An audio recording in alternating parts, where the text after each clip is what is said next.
चला तर मग आपण नेक्स्ट टॉपिक स्टार्ट करू ह्या शेवटच्या युनिटचा. That is a TCP/IP model and we are going to study here the layered architecture. Am I audible?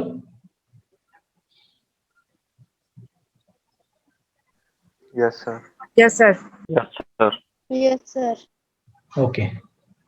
So this topic TCP/IP model is related with a protocol, new protocol that is used nowadays. हमने इसके पहले देखा था OSI reference model. OSI reference model में 7 layers थे. इस TCP/IP model में वो घट के 4 लेयर हो गए. वो कैसे हम देखेंगे अभी यहाँ पे. और अभी जो हम लेयर्स फिर हम कहेंगे प्रोटोकॉल यूज कर रहे हैं, that is always TCP/IP protocol. ये हम TCP/IP प्रोटोकॉल यूज करते हैं हमारे मोबाइल में हो या हमारे लैपटॉप में हो या फिर और कोई भी गैजेट हो, जो भी इंटरनेट को कनेक्ट होता है, नेटवर्क को कनेक्ट होता है, that is always use TCP/IP protocol. अब इसमें भी 2 टाइप के प्रोटोकॉल होते हैं. एक होता है IPv6 और एक होता है IPv4. तो हम as per the requirement we use that IPv4 और IPv6. So IPv6 is the latest version of the protocol. हम फिलहाल IPv4 यूज कर रहे हैं, तो उसमें भी हम बाद में देखेंगे या फिर हम कहेंगे कि हम 5th सेमेस्टर में इसको डिटेल में हम स्टडी करेंगे IPv6 को. ठीक है, तो स्टार्ट करते हैं हम TCP/IP रेफरेंस मॉडल. तो यहाँ पे लिंक लेयर होता है, इंटरनेट लेयर होता है, ट्रांसपोर्ट लेयर होता है और एप्लीकेशन लेयर होता है. ये 4 ही लेयर होते हैं वहां पे. OSI रेफरेंस मॉडेल मध्ये किती लेयर्स होते हैं?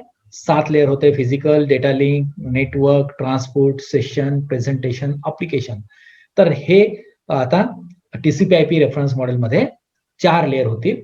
एक लिंक लेयर असेल, दुसरा इंटरनेट लेयर असेल, ट्रान्सपोर्ट लेयर असेल, एप्लीकेशन लेयर असेल. मी बॉटम टू टॉप हे असं जर पाहिलं तर याच्यामध्ये सुरुवात आपण जर केली TCP/IP transmission protocol, internet protocol, तर लॉंग फॉर्मच आहे त्याचा TCP/IP चा transmission control protocol, internet protocol. तर हे 2 प्रोटोकॉलचं कॉम्बिनेशन आहे. 2 प्रोटोकॉलचं कॉम्बिनेशन आहे म्हणजे एक TCP प्रोटोकॉल आहे आणि दुसरा IP प्रोटोकॉल आहे. ट्रान्समिशन कंट्रोल प्रोटोकॉल आहे आणि दुसरा इंटरनेट प्रोटोकॉल आहे. तर ह्या दोघांचं कॉम्बिनेशन करून एक प्रोटोकॉल बनलाय. कनेक्शन लेस आणि कनेक्शन ओरिएंटेड हे 2 शब्द तुम्ही ऐकले. कनेक्शन ओरिएंटेड म्हणजे ज्याचं कनेक्शन ऑलरेडी एस्टॅब्लिश असते आणि तिकडनं आपण डेटा पॅकेट्स ट्रान्समिट करतो. पण कनेक्शन लेस म्हणजे काय? So there is no proper path, pre decided path. So wherever the path is available, shortest path is available, data packet can be transmitted over that particular packet. So it is very fast. IP is very fast. IP is connection less and TCP is connection oriented. And TCP is reliable while IP is not reliable. So why not to combine these two different protocols and to get more benefit from the combination of these 2 protocols. It is industry standard suite of protocol that provide communication in a heterogeneous network. हा कुठे काम करतो? हेटेरोजिनियस network मध्ये काम करतो. हेटेरोजिनियस म्हणजे काय? वेगवेगळ्या टाईपचे नेटवर्क्स. कोणी एखादा दुसरा कोणी व्यक्ती असेल जो TCP/IP यूज न करता दुसरा कुठला तरी प्रोटोकॉल यूज करत असेल, अजून एक व्यक्ती असेल, तर ह्या सगळे वेगवेगळे एन्व्हायरमेंट आहेत. नेटवर्कचं एन्व्हायरमेंट आहे, कम्प्युटर सिस्टीमचं एन्व्हायरमेंट आहे. कोणी ऑपरेटिंग सिस्टीम वेगळी यूज करतो, कोणी विंडोज करतो, तर कोणी लिनक्स करतो, कोणी मॅकॅन्टोश यूज करतो, तर कोणी IBM यूज करतो. म्हणजे आर्किटेक्चर सुद्धा वेगळं, ऑपरेटिंग सिस्टीम सुद्धा वेगळी. आपण याला म्हणतो हेटेरोजिनियस एन्व्हायरमेंट. तर ह्या सगळ्यांना एकत्र आणणं आणि एका प्लॅटफॉर्मवरून डेटा ट्रान्समिट करणं. आता हा जो तुम्हाला चालला डेटा, तुमच्या मोबाईलमध्ये कोणती ऑपरेटिंग सिस्टीम आहे? अँड्रॉइड आहे. तुमच्या कम्प्युटर सिस्टीम मध्ये कोणती सिस्टीम आहे? विंडोज आहे. तुम्हाला हे माहिती आहे का माझ्या कम्प्युटर सिस्टीम मध्ये कोणती ऑपरेटिंग सिस्टीम आहे? नाही माहिती. पण still you are getting the output, you are getting the result, that is video and this PPT, isn't it? So that is heterogeneous environment. So here TCP/IP is always useful. TCP/IP also supports routing and is commonly used as internetworking protocol. हा कुठे use होतो? Internetwork मध्ये, म्हणजे इंटरनेटमध्ये जेव्हा आपण computer सिस्टमला use करतो किंवा कुठल्याही डिव्हाइसला यूज करतो त्यावेळेस आपल्याला TCP/IP हा तिथे यूज करतो आपण. तर इथे तो राउटिंग सुद्धा करतो, म्हणजे सपोर्ट करतो तो रुटिंगला, की कुठे कोणता पॅकेट गेला पाहिजे. कनेक्शन ओरिएंटेड पण असतो आणि कनेक्शन लेस पण असतो, कारण की कॉम्बिनेशन आहे TCPचं आणि IPचं. तर जे 7 लेयर्स आहेत, OSI रेफरन्स मॉडेलचे जे 7 लेयर्स आहे यांना कमी करून एक 4 लेयरचा TCP/IP बनतो. तर पहिले आपण पाहू की हा 7 लेयरचा TCP/IP आहे. ठीक आहे. 7 layers: application, presentation, session, transport, network, data link आणि फिजिकल. तर आपण बॉटम पासून स्टार्ट करू, सॉरी टॉप पासून स्टार्ट करू. इथे application layer. Application layer is the combination of application, presentation, session of OSI. OSI reference मॉडेलचे हे 3 लेयर्स म्हणजेच काय? TCP/IP चा हा पहिला layer, application layer. Transport layer आणि नेटवर्क लेयर ह्या दोघांचं कॉम्बिनेशन म्हणजेच काय? तर सॉरी, ट्रान्सपोर्ट लेयर म्हणजे ट्रान्सपोर्ट लेयर आणि नेटवर्क लेयर म्हणजे काय? की नेटवर्क लेयर हा इंटरनेट लेयर होतो. 3 लेयर झाले. ठीक आहे. 3 लेयर. ट्रान्सपोर्ट लेयर जे OSI मध्ये आहे तो इथे ट्रान्सपोर्ट लेयरच असेल. इथे नेटवर्क लेयर होता OSI मध्ये, तो याला आपण म्हणू इंटरनेट लेयर. आणि या दोघांचं कॉम्बिनेशन, डेटा लिंक लेयर आणि फिजिकल लेयर, ह्यांचं दोघांचं कॉम्बिनेशन म्हणजेच काय? लिंक लेयर, किंवा त्याला दुसरं नाव सुद्धा आहे नेटवर्क ऍक्सेस लेयर, किंवा त्याला आपण म्हणतो नेटवर्क इंटरफेस. इंटरफेस म्हणजे मी तुम्हाला मागच्या वेळेस सांगितलं होतं, interface means where we are actually connecting our cable, that is the end point, that is NIC. NIC is the interface. So network interface आपण म्हणून त्याला म्हणतो network interface card, NIC, network interface card. So network access, it access layer, network access layer, network interface, or it is a simply link layer. तुम्हाला तिन्ही नावं लक्षात राहतील. नाहीच लक्षात राहिलं तर लिंक लेअर तर आहेच, डेटा लिंकचा लिंक लेअर. ठीक आहे. तर लिंक लेअर म्हणजे काय आहे त्याच्यामध्ये? It is a combination of physical and data link layer. So it supports all standard and proprietary protocols. जसे OSI मध्ये आहेत सेम प्रोटोकॉल्स इथे आपण यूज करतो TCP/IP मध्ये. इट सपोर्ट्स ऑल स्टँडर्ड्स, जे काही स्टँडर्ड्स आहेत, म्हणजे RJ45 कसा असायला पाहिजे, केबल कोणती असायला पाहिजे, किंवा UTP Cat6 आहे का तिथे, फायबर ऑप्टिक आहे का तिथे. तर हे स्टँडर्ड्स झाले. ठीक आहे. आणि प्रोप्रायटरी प्रोटोकॉल्स,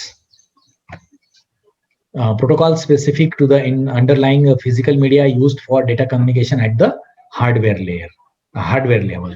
तर NIC is a hardware, cable is a hardware. तो हार्डवेअर लेव्हलला तो हा डेटा कम्युनिकेशन करण्याचं काम हा लिंक लेअर करतो. त्याच्यावरचा लेअर कोणता आहे OSI मध्ये? Network layer. आणि इथे काय? Internet layer. इंटरनेट लेअर मध्ये जर तुम्ही पाहिलं तर वेगवेगळे प्रोटोकॉल्स आहेत, हे आपण हे नंतर पाहू. याचे नावं तुम्ही फक्त इथे पहा. ICMP काय? इथे ICMP is used by IP and higher level protocols to send and receive status reports about information being transmitted. Information control message protocol. तर हा जो इंटरफेस कंट्रोल मेसेज प्रोटोकॉल जो आहे ICMP, हा ICMP higher level protocols use करतो. Is used by IP and higher level protocols to send and receive status reports about information being transmitted. तर information ही transmit केली की नाही केली याचा स्टेटस हा ICMP कलेक्ट करत असतो. पुढचा आहे IP. IP is nothing but internet protocol. So IP is the part of this internet layer. Is a packet switch protocol. आपण मागच्या युनिटमध्ये पाहिलं packet switch network. So it is a connectionless protocol that can be transmitted through the packets, and the packets are transmitted in a various directions. That performs addressing and route selection. It selects automatically the specific route. ARP. ARP that determines hardware address, MAC address that corresponds to IP address. तर address resolution protocol, ARP म्हणजे काय? Address resolution protocol. Address resolution protocol हे महत्वाचं आहे. Logical address हा convert झाला पाहिजे, hardware ऍड्रेसमध्ये, म्हणजेच काय, मॅक ऍड्रेसमध्ये. So determines hardware address. It determines the hardware address, that is a MAC address that corresponds to IP address. IP address हा लॉजिकल IP ऍड्रेस असतो. ठीक आहे. तर जेव्हा आपण एखाद्या कम्प्युटरला डेटा पाठवतो त्यावेळेस तो आपण IP ऍड्रेस वरून पाठवतो, पण IP ऍड्रेस हा सफिशियंट नाही आहे. So that should be map with the hardware address, and that is nothing but Mac address. So that handles by the ARP, address resolution protocol. आणि दुसरा आहे reverse address resolution protocol.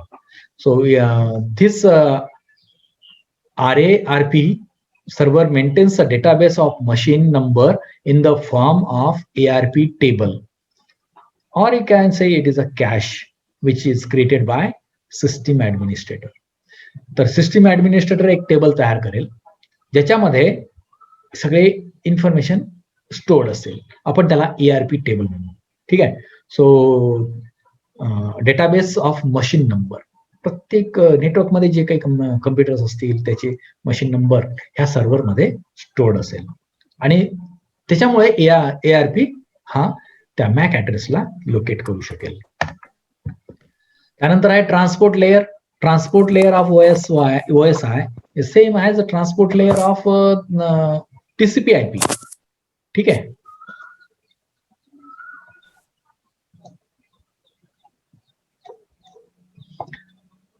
So this transport layer is responsible for establishing and maintaining end-to-end communication between two hosts. जसं आपण OSI reference model मध्ये पाहिलं होतं की transport layer is responsible for host to host communication. Same can be happened in TCP/IP also. So it is responsible for establishing and maintaining end-to-end communication between two hosts. त्यानंतर आहे त्याच्यावरचा application layer. सोबत हा transport layer काय provide करतो? Acknowledgement of receipt. Data पोहोचला नाही पोहोचला त्याची एक्नॉलेजमेंट. तो फ्लो कंट्रोल करतो. सिक्वेन्सिंग ऑफ पॅकेट, पॅकेटला तो सिक्वेन्सिंग करतो. याच्यामध्ये काय असेल? TCP असेल. आता पहा, IP कुठे आहे आणि TCP कुठे आहे? IP हा इंटरनेट लेअर मध्ये आहे,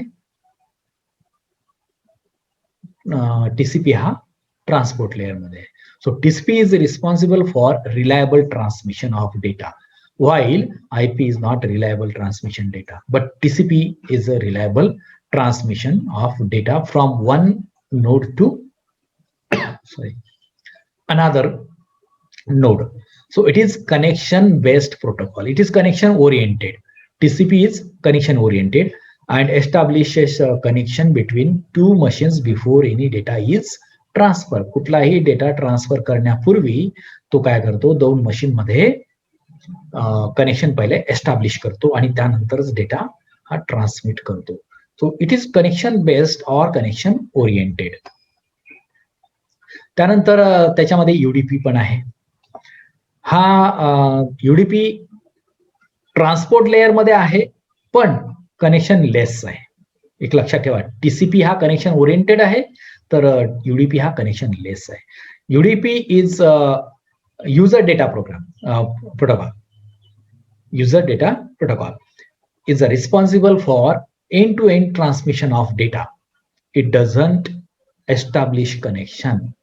कनेक्शन एस्टॅब्लिश नाही करत, म्हणजे काय? कनेक्शन लेस आहे. It is connectionless. User datagram protocol. त्यानंतर याच्यामध्ये 3 आहेत. अप्लिकेशन, प्रेझेंटेशन, सेशन मिळून एक लेयर, तो असेल application layer. So corresponding to session layer, presentation layer, application layer of the OSI reference model, application layer concept connects applications to the network. मग आपण जे काही अप्लिकेशन यूज करतो ते याच्या थ्रूच होईल. कोणते कोणते अप्लिकेशन आपण यूज करू शकतो?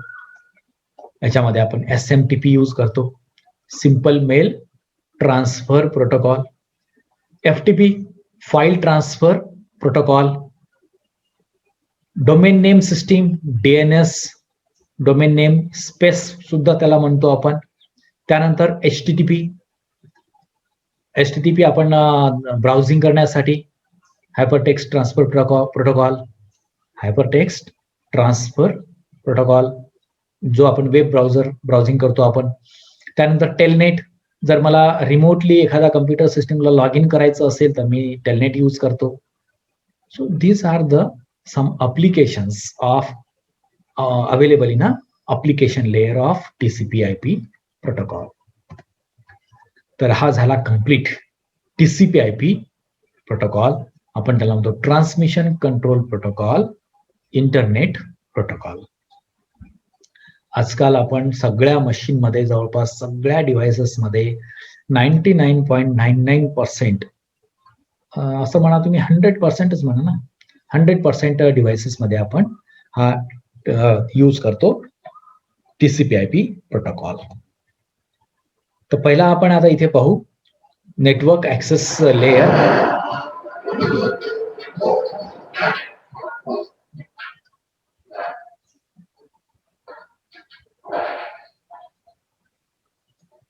Network access layer or in network interface. हा जो पहिला डिव्हाइस आहे,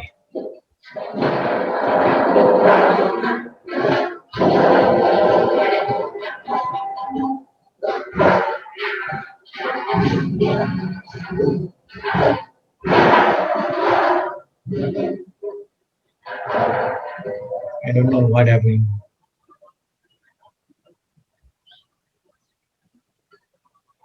Big sound. I don't know. Okay, now it stops. Okay, the network access layer or network interface. So this is the last layer. That means from the bottom, it is a combination of data link and physical layer. So that we can call it as a link layer. So protocol specific to the underlying physical media used for data communication at the hardware layer level. So network interface layer, again. So this interface, network interface layer, it is corresponding to that physical layer and data link layer of OSI reference model. So it communicates directly with the network. So whenever we are actually communicating at that time over the network interface, we are going to communicate. It provides the interface between the network architecture such as token ring, Ethernet and the internet layer. तर जेव्हा केव्हा आपण इंटरनेटला किंवा आपण नेटवर्कमध्ये जेव्हा आपण connect होतो त्यावेळेस आपल्याला नेटवर्क इंटरफेस किंवा नेटवर्क इंटरनेट लेयर आपण तिथे यूज करत असतो डायरेक्टली. तर इंटरनेट लेयर जर आपण इथे पाहिलं तर हा वेगवेगळे प्रोटोकॉल्स हँडल करतो, पॅकेट्स तो डिलिव्हर करतो, वेगवेगळे पॅकेट्स तो डिलिव्हर करतो. Several protocols work with in the internet layer. Internet layer मध्ये बरेच काही लेयर्स प्रोटोकॉल्स तिथे यूज होत असतात, जसे ICMP आहे, त्यानंतर IP आहे, ARP आहे, RARP आहे. तर हे वेगवेगळे प्रोटोकॉल्स ह्या इंटरनेट लेयर मध्ये यूज होत असतात, वर्क करत असतात. इंटरनेट प्रोटोकॉल पहिला तो आपण पाहू. इंटरनेट प्रोटोकॉल काय आहे, तर हा पॅकेट स्विच प्रोटोकॉल आहे that performs addressing and route selection. तो रूट सिलेक्ट करत असतो. IP is connectionless protocol. हा कनेक्शनलेस प्रोटोकॉल आहे and sends packet without expecting the receiving host to acknowledge receipt. म्हणजे एकदा डेटा पॅकेट सेंड केला IP ने, तर तो काही वापस एक्नॉलेजमेंट मागत नाही. कारण काय की कनेक्शनलेस आहे, कुठल्या तरी एका मार्गाने तो डेटा ट्रान्सफर केला जातो आणि रिसिप्ट त्याची एक्नॉलेजमेंट मिळत नाही त्याची. So that's why it is unreliable also, we call unreliable. IP is responsible for packet assembly and disassembly. तर तो पॅकेटला डिसअसेंबलही करतो आणि तो पॅकेटला असेंबलही करतो. त्यानंतर आहे याच्यामध्ये सेकंड जो प्रोटोकॉल यूज केला जातो दॅट इज ARP. ARP काय? Address resolution protocol. Address resolution protocol म्हणजे काय? Logical address into physical address. तर before packet IP packet can be forwarded to another host, दुसऱ्या होस्टला फॉरवर्ड करण्याच्या पूर्वी the hardware address of the receiving machine must be known. त्या receiving मशीनचा MAC address किंवा फिजिकल ऍड्रेस काय आहे हे माहीत असणं तिथे आवश्यक आहे. तर तो माहीत कोण करतो? हा ARP ऍड्रेस रिझोल्युशन प्रोटोकॉल करतो. So it determines the Mac address, that is physical address that corresponds to the IP address.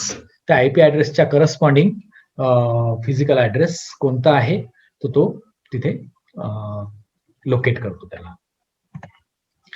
त्यानंतर आहे रिव्हर्स ऍड्रेस रिझोल्युशन प्रोटोकॉल.